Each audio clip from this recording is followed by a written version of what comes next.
अस्सलाम वालेकुम जी, कैसे हैं आप सब? मैं ठीक, शुक्र अल्हम्दुलिल्लाह। दुआ करती हूँ आप भी माशाल्लाह ठीक ठाक रहें, खुश रहें। चलें जी, बिस्मिल्लाह करते हैं। अपनी मैं वीडियो का करती हूँ आगाज़ सवेरे सवेरे। पता नहीं की मसला है, आपके साथ भी ऐसे होता है, मेरे साथ ये होता है हर वीकेंड पे। जब स्कूल होते हैं ना, उस वक्त बच्चों को भेज के इतनी गहरी नींद आती है, और जब वीकेंड होता है ना, उस वक्त नमाज के बाद तुसी जो मर्ज़ी कर लो, आपको नींद नहीं आती, आंखें ऐसे पत्थर सी हो जाती हैं। फिर मैं उठ के ना नीचे आ गई हूँ, मैंने कहा चलो मैं मॉर्निंग वॉक पे जाती हूँ। मैंने रिकॉर्ड तो नहीं की, चाय पी है, साथ मैंने एक केक लिया और मैं बाहर निकल गई। मैं लूर लूर आहिस्ता आहिस्ता ठंडी हवा मज़ा लिया। फिर मैं वापस आई हूँ तो बच्चा पार्टी उठ गई थी। मैं कहा चलो जी, अच्छा उठ गए हैं, रौनक शुनक घर विच लग गई है। तो अब मैं उनको नाश्ता दे रही हूँ। वो अंडे टोस्ट अपने अपने ले गए हैं टेबल पे। मैं और मेरे मियाँ का ये नाश्ता है, बल्कि मेरा ही नाश्ता है, उनका दिल नहीं कर रहा था। तो मैं तो सुबह सुबह उठी हूँ, मैं तो फिर खाना है ना। तो खैर मैंने 2 अंडे, एक टोस्ट उनका और एक अपना टोस्ट बना के ले गई थी। मैं कहा खा लेंगे तो ठीक है, नहीं तो फिर मैं खा लूँगी। तो आज ना मेरा दिल करा था मैं चिकन बनाऊँ मसाले वाला। रात को मैंने चिकन 3 लेग पीस थे और उनकी मैंने कटाई खुद की है। मुझे बड़ी हंसी आती है ਜਦੋਂ ना ਕਹਿੰਦੇ ਨੇ ਬਾਜੀ चिकन ਤੁਸੀਂ ਕਿੰਜ ਕੱਟ ਲੈਂਦੇ हो, ਤੁਸੀਂ तरीका दसो। मेरे हाथ से निकल जाता है। मैंने कहा मैंने भी शुरू में बड़े हाथ अपने बड़े हैं, समझ नहीं आती थी, क्योंकि यहाँ पे बड़ा मसला आता है ना, चिकन होल चिकन भी लाना है, खुद ही काटे खुद ही करें। छुरियों का कमाल होता है, छुरी तेज़ रख ले तो खुद ब खुद उतर जाए। मेरे घर में वो बुगदा नहीं होता जो क्या कहते हैं, कसाई रखते हैं, वो वाला है। मैं ठा बुगदे के साथ ना चिकन को कट कर लेती हूँ, मेरे से ईजी होता है। मेरे छुरी के साथ कैंची के साथ नहीं कटा जाता ना। 3 लेग पीस थे, तो मैंने कहा चलो इसको आज मैं बनाई कर लेती हूँ हल्का फुल्का करके, क्योंकि मेरे पास आपने तो दसा मेरे घर टमाटर नहीं है। तो मैं ना अपने हिसाब से चिकन बनाने लगी। अगर तो तुसी बनाना तो बना लो, क्योंकि बड़ा ही टेस्टी बने ऐसे। मैंने हल्का हल्का फ्राई किया चिकन को, फिर लहसुन फ्रेश पीस के और वो डाला है मैंने, अदरक डाला है। और अब मेरे पास दही भी थोड़ा था, हुण मैं क्या करा तो करा कि फिर मैंने पानी डाला और अच्छी तरह गिलास धो धा के विच पा ले, ताकि चिकन जो ना वो भी गल जाए और जो है ना वो दही का जायका भी अंदर चला जाए। अब इसकी बनाई करूँगी, साथ मैंने ब्राउन प्याज डालने हैं। अगर आपको पसंद है ठीक है, तो फ्रेश भी डाल लें। मेरे लिए मुझे इसका जायका बड़ा ही मज़ा लगता है, देगी देगी बन जाता है ना। तो नहीं तो तुसी वैसे बना सकते हो, नॉर्मल प्याज फ्राई करो तो चिकन पा लो। यहाँ पे ना मेरे वो क्या कहते हैं, क्या इसको कहते हैं, ज़ीरा और वो सुखा धनिया का पाउडर जो वो ख़त्म हुआ था, मैं थोड़ा थोड़ा डब्बे च कढ़िया तो इन मैं कितना ग्राइंड। मैं क्या इनू ही डायरेक्ट पा लवो, रोस्ट कर लेंगे, टाइम लगना है। तो मैंने चुटकी चुटकी लेके ना जो फ्रेश मैं अभी डाल लूँ ना, बाद में रखूँगी पैक करने के लिए, मतलब ज़्यादा बनाने के लिए। तो ये अंदर डाला, साथ चमचे मारता जाना भी, ताकि ਤੁਹਾਡਾ जो है ना, क्योंकि तुसी प्याज जो पा लेंगे ना उस वक्त बड़ी ध्यान रखना पड़ता है, साथ चम्मच लगाना पड़ता है, नहीं जो चीज़ें जो है वो नीचे रख जाती है। अच्छा, यहाँ पे मैंने काली मिर्च नमक हल्दी तुसी अंदाज़ा ला सकते, पूरी मैंने हांडी बना ली और मैंने नमक ही डाला था। यहाँ पे भी आपको नमक नज़र नहीं आएगा। मेरा ना जब हांडी बना रही थी, अफान को आदत है चिकन को, उसको पसंद है लेग पीस ना, तो मुझे कहते मुझे बोटी दे दे। जब बोटी मैंने चखी ना, मैंने कहा हाय लून तो है ही नहीं, लून मतलब नमक। तो फिर मैंने डाला, मैंने कहा हद मुक्की पई है। वैसे पूरे मसाले जो ना पूरे घर में होण तो फिर तुसी जो जुगाड़ लाते ना, यह चीज़ पा लेनी है, यह नहीं पाती, यह पा लेनी। तो उस चक्कर में ना काफ़ी जो मेजर चीज़ है ना वो मिस हो जाती है। तो अभी हरी मिर्चें ये बड़ी फ्रेश है, बड़ी कड़वी मिर्चें हैं, वो 3-4 मैंने काट के उसकी पूँछें वो मैंने अंदर डाल दी है। अब इसके मैं ग्रेवी बनाने के लिए पानी डाल दूँगी, उसको रखूँगी दम पे, ताकि जितना कि शोरबा बनाना है बन जाए। आफिया अब उठ गई, आफिया लेट नाश्ता करती, वो फ़ौरन उठ के नाश्ता नहीं करती और सोच समझ के वो नाश्ता करती है पेट भर के। तो 2 घंटे के बाद उसको ये याद आया, वो मैंने ज़बरदस्ती बोला है कि खा लो, क्योंकि सब ने कर लिया था। यहाँ पे ना चिकन हो गया डन, इसके ऊपर डालूँगी धनिया। तो मैंने कहा चलो आज हफ्ते वाला दिन है, आज मार्केटें भी खुली हुई है। मुझे बड़ी हंसी आती है, मेरे मियाँ के ना कमेंट्स में किसने कहा था बाजी तो सारा दिन आउटिंग ते रहंदे ने, बच्चों पिक एंड ड्रॉप तो करते नहीं। तो मैंने अपने मियाँ को बोला आप जवाब देंगे कि मैं दूँ तो मुझे इतनी हंसी आई। मैं पिक एंड ड्रॉप जो 5वीं चौथी तक ना ही मामा ही करती रही है, मामा जाती सी, मामा लैके आती सी। मसला है कि उनके पास बस कार्ड बने होते हैं, तो जो सुबह सुबह उन्होंने हैवी बैग होंगे ना, इनके पास टैक्सी है, वो तेज़ उनका एक होता है ना, टैक्सी का अलग से बना होता है कि उसमें कोई ट्रैफिक नहीं होती, वो फ़ौरन से चले जाते पहुंच जाते हैं। तो इनका फ़ायदा ये कि टैक्सी में इसलिए जाते हैं कि अगर एमरजेंसी बच्चों छड्डन ले आने की ज़रूरत किसी दिन पै जाती ना, फिर वो टैक्सी के साथ जाते हैं, ताकि शूँ करके जान तो शूँ करके वापस आन। मैं जाऊँ ना तो फिर मैं तो ट्रैफिक में फंस जाती हूँ, सुबह सुबह आपको पता है कितना रश होता है। तो मैंने कहा चले मैं ही अपनी वीडियो में बता देती हूँ कि बच्चों ਨੂੰ ਲਿਆਣਾ करना मावां ही इतों तक पहुँचियां ने। बड़े भी 2 बच्चे मैं ही छड़ के आनी सा, मैं ही लेके आनी सा। तो अगर मैं बाहर जाती हूँ ना तो अपने मियाँ के साथ जाती हूँ, घर की चीज़ें लेने जाती हूँ, किसी ਦੇ ਕੋਲ ਕੋਈ ਇੰਨਾ ਟਾਈਮ ਨਹੀਂ ਜੀ ਹੁੰਦਾ। ਯਕੀਨ ਕਰੋ ਇਹ ਨਹੀਂ ਹੈ ਕਿ ਤੁਸੀਂ ਅਗਰ ਤੇ ਤੁਸੀਂ ਇੱਥੇ ਬਹਿ ਕੇ ਮੈਸੇਜ ਲਿਖਣ ਦੇ ਤਾਂ ਮੇਰੇ ਖਿਆਲ ਵਿੱਚ ਉਹਦੀ ਤੁਹਾਨੂੰ ਅੰਦਾਜ਼ਾ ਹੋ ਜਾਣਾ ਚਾਹੀਦਾ। ਬਾਅਦ ਚੀज़ें ऐसी ਹੁੰਦੀਆਂ ने कि मैंने डिवाइड की होती हैं। जैसे पिछले दिनों में मेरे काफ़ी चक्कर लगे, स्कूल की चीज़ें लानी थी, वो मैंने ही करनी है, वो भी तो मैं करनी ना। उत्थे अब्बा जी कितने जा, अब्बा जी पता ही नहीं कि बच्चों ने किहड़ी किताबां लैनियां ने, किहड़ियां नहीं लैनियां, किहड़ियां कापियां की लिस्ट आ गई, किहड़ियां पेंसिलों की लिस्ट आ गई, वो माँ ही करती हैं।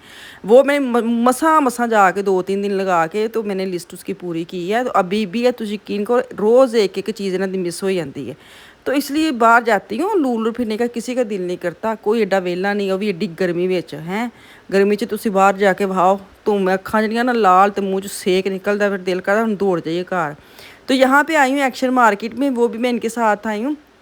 कुछ चीज़ें लेनी थी, कुछ बड़े ही ज़रूरी आजकल हम काम कर रहे हैं, वो मैं किसी दिन आपके साथ शेयर करूँगी।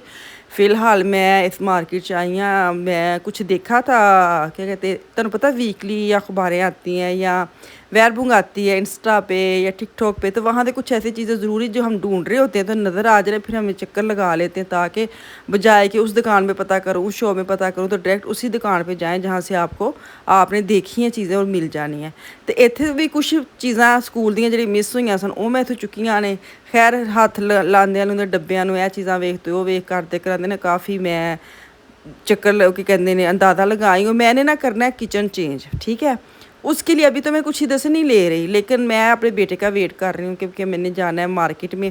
अभी कोई इस मार्केट में मैं चक्कर नहीं लगाया। जो मैं किचन लभन जाना तो तुसी कहना हाय बाजी तुसी कदी ऐस मार्केट कदी ऐस बोलते तो कदी उस बोलते। वो गाना नहीं है इतना पंजाबी मशहूर, वो वाला मेरा आपने कर देना है। तो मैंने अभी किचन भी देखने जाना है, लेकिन बेटे का वेट कर रही हूँ ताकि मैं उसके साथ जाऊँ, उसके आइडियाज़, उसके बाद जो भी वो करता है ना, फिर वो मुझे उसको समझ आ जाती है ना। तो अभी मैंने नक्शा खींच के रखा हुआ है, कहते लकीरें वाह के रखियाँ ने पेपर पे ताकि वो आवे तो फिर हम मार्केट में जाएँ। अब देखो कब मैं चक्कर लगाती हूँ। इन दिनों में मैंने जाना है ये मोबिल मार्केट में, तो देखें कहाँ से मैं लेती हूँ। मैनू यह है कि मैं इतनी दूर से ना लूँ, क्योंकि फिर दूर से लाना, उसकी डिलीवरी के पैसे और ख़ुद जाना भी इतनी दूर बड़ा मुश्किल लगता है, टाइम बड़ा लग जाता है। मेरे पास पोको मार्केट में मैं छोटी मोटी चीज़ें ले लेती हूँ, जैसे कोई अलमारी, कोई डिश, कोई टेबल, इस तरह की ले लेती हूँ। लेकिन किचन के लिए मुझे थोड़ा सा डाउट रहता है कि मजबूत चीज़ लेनी चाहिए, क्योंकि रोज़ रोज़ ये चीज़ें नहीं ना बदलियाँ जाती। तो देखिए मैं किस मार्केट में जाती हूँ। जैक मुलर भी है लेकिन काफ़ी दूर है। मोबिल मार्केट मेरे पास है, वहाँ शायद मैं जाऊँ, वो भी जैक मुलर की तरह ही बड़ी मार्केट है। तो मैं वहाँ पे जाऊँगी। हम किचन वाल तैयार है, हौली हौली किचन वाल जेन दौड़ान दें, क्योंकि किचन के जो मेरे दराज है ना, कभी मैंने आपके साथ दिखाए नहीं है, लेकिन जो तुसी यूज़ करते ना, वो जो वाह प्या जाए तो राह प्या जाए, राह प्या जाए तो वाह प्या जाए, मेरे क्या मिसालां ने जिहड़ियां मैनूं कदी नहीं मैं तुहानूं सीधियां दसियां। तो वो हाल है कि किचन जो है ना वो लेडीज़ यूज़ करती हैं, औरतें रहती हैं किचन में, अद्धी ज़िंदगी तो किचन साड़ी लंघ जाती है उन्होंने सीधा पदरा करने के चक्कर में। तो अगर आपके किचन की चीज़ें उल्टी पुल्टी हो जाए, कोई दराज टूट जाए, कोई दराज बंद ना हो, तो फिर होंदा है कि मैं हम किचन का काम करने नहीं। तो मैंने पिछले दिन मैंने काफ़ी मतलब जैसे टा छड़िया अपना दिल कि नहीं, अब मैंने इरादा कर लिया, अब मैंने उसको चेंज करना ही करना है, क्योंकि उसकी अलमारी भी इतनी बड़ी बड़ी है, ऊपर वाले सारे बर्तन जो ना वो मेरे यूज़ नहीं होते, ऊपर के ऊपर ही रह जाते। अब मैंने सोच समझ के किचन लेना है। तो तुम भी आइडिया दो, कोई होया तुहाडे कोल तो जरूर मेरे नाल शेयर करियो कमेंट्स बॉक्स में आके, क्योंकि मैनू बड़ी हैल्प हो जाती तुहाडे नाल। अगर काफ़ी चीज़ें ऐसियां जिहड़ियां मैनू नहीं पता तो तुसीं मेरी हैल्प कर देंदे हो ना, फ़ौरन मेरा वाला मसला हल हो जाता है। तो किचन के रिलेटेड भी कोई आइडियाज़ हो, कुछ भी हो, तो आपने मेरे साथ ज़रूर शेयर करना। कहाँ से देखूँ, क्या चल रहा है आजकल, क्या ट्रेंड है, वो भी बताना। तो मुझे पता मेरे वर्गियां तुसीं बड़ियां सियाणियां वो, तो बहुत अच्छे मशवरे मैनू देवोगे। तो इस दौरान ही मेरे चैनल को सबसक्राइब जरूर करियो तो शेयर तो लाइक करियो। वाह जी वाह, शाबाश, मैं पूरा तफसील अच्छे तरीके से बोलिया, कोई मैनू भुलिया नहीं है। तो यहाँ पे ना मैं अब हर चीज़ को हाथ लगा के जाने, पता नहीं है सानू स्वाब मिलता है कि असी हर चीज़ चेक करनी। मेरे मियाँ आगे आगे आगे के जा रहे हैं और मैं पीछे पीछे हर चीज़ को हाथ लगा के जा रही हूँ। बस एवं ही वो मुझे कहते रहते हैं यहाँ पे ना पानी टपक रहा था। मैं क्या शायद ये फिश ने छोटियाँ छोटियाँ ना सुट्टियाँ ना, तो वो ऊपर एसी लगा था छत में, वो वहाँ से पानी टपक रहा था। मैंने कहा हद मुक्की पे। मैं अंदर ना गौर से देख रही थी कि फ़िश डाली हुई हैं शायद पानी में, तो उसकी आवाज़ आ रही है। चलो जी, साढ़े घर ना बैडरूम च जी कड़ी होनी बड़ी ਜ਼ਰੂਰੀ। ਮੇਰੇ ਮੀਆਂ ਨੇ ਹੁਣੇ ਫੈਸਲਾ ਕੀਤਾ ਵੇ ਕਿ ਜਦੋਂ ਮੈਂ ਬੈੱਡ ਤੇ ਉੱਠਣਾ ਵਾ ਨਾ, ਮੈਨੂੰ ਮੋਬਾਈਲ ਲੈਣਾ ਪੈਂਦਾ ਟਾਈਮ ਵੇਖਣ ਲਈ, ਤੇ ਇਸ ਲਈ ਘੜੀ ਸਾਹਮਣੇ ਲਾਣੀ ਚਾਹੀਦੀ। ਮੈਂ ਕਿਹਾ ਚਲੋ ਜੀ ਠੀਕ ਹੈ। ਤੇ ਇੱਥੇ ਬੈਠੇ ਬੈਠੇ ਨਾ ਟੁਰਦੇ ਸਾਨੂੰ फैसला साड़ा हो गया सी घड़ी लैनी। हालांकि मेरे ये बेडरूम के साथ बिल्कुल मैच नहीं है। चलो इत्थे हुण मैं अगे जानी, मैं तुहानूं विखानी आ मेन चीज़ां जिहड़ियां मैं लैन आई हां ना, ते जिहड़ियां मैं वेखियां तुहानूं मैं तुहानूं शेयर करनी है यहाँ पे ना।